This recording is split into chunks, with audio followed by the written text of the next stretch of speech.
could be forgiven for thinking the vociferous chants around you marks the epilogue of the English Premier League. It just entered match day 12 with cocktail volatile confrontations between Arsenal versus Spurs in a match that Arsenal registered a customary win. It was also a weekend that of upsets for Manchester City and Liverpool, but Chelsea and your team too, by the way. No, I don't confess of my team. Why do you want to? I don't confess of my team, but let's see who makes the team of the week. So we have Alfonso Areola here, we have Daniel Munoz, we have Nico Williams as the left back, Tosin Adrobayo, then we'll have Murillo, then we'll have a dedicated pivot of Andrew Santos and Morgan Rogers. Ezra will be the 10, Harvey Barnes on the left wing, and then we'll have Callum Wilson as the striker.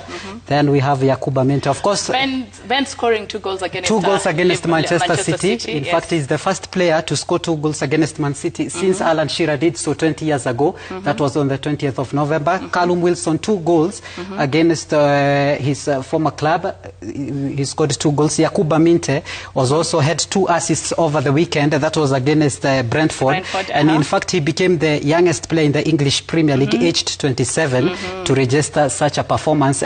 Talk about Enze, because he's the first player actually to have a hat-trick in the derby, that is against Spurs. And then for 15 years, 15 good years, Spurs have hawajawai piga Arsenal kwao. Yes. That's a pure dominance. Arsenal have been painting this derby for a long time to be read.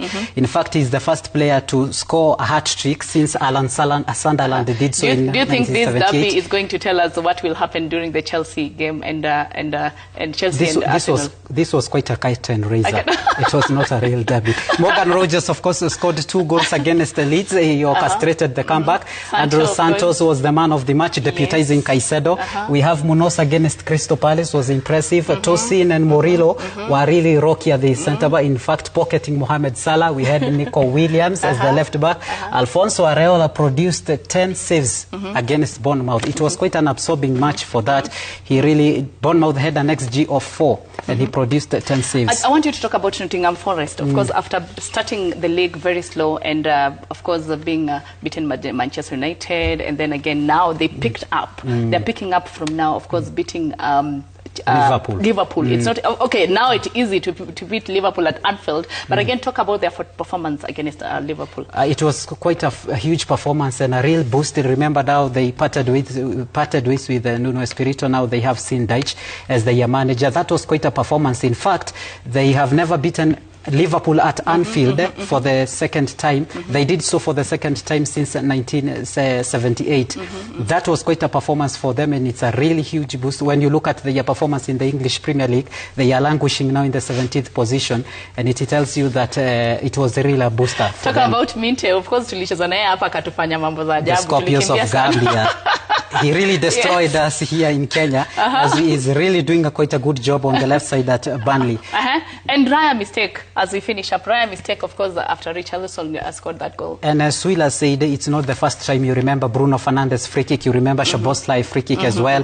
And also against Porto, I mean, he's way off his line. I think he's so overconfident. That needs to be addressed, because you cannot chase the title with such kind of mistakes. Thank you so much, Kevin, of course, and thank you for honoring, of course, coming out to give us your team of the week. Of course, this is Kevin's team of the week.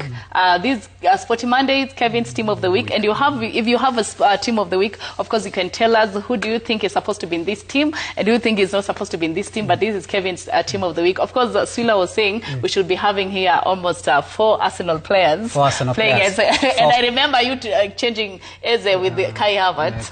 Kai Havertz. No, was not Kai Havertz. Rice, actually. For purposes of objectivity, you can't have 4 players, Arsenal players.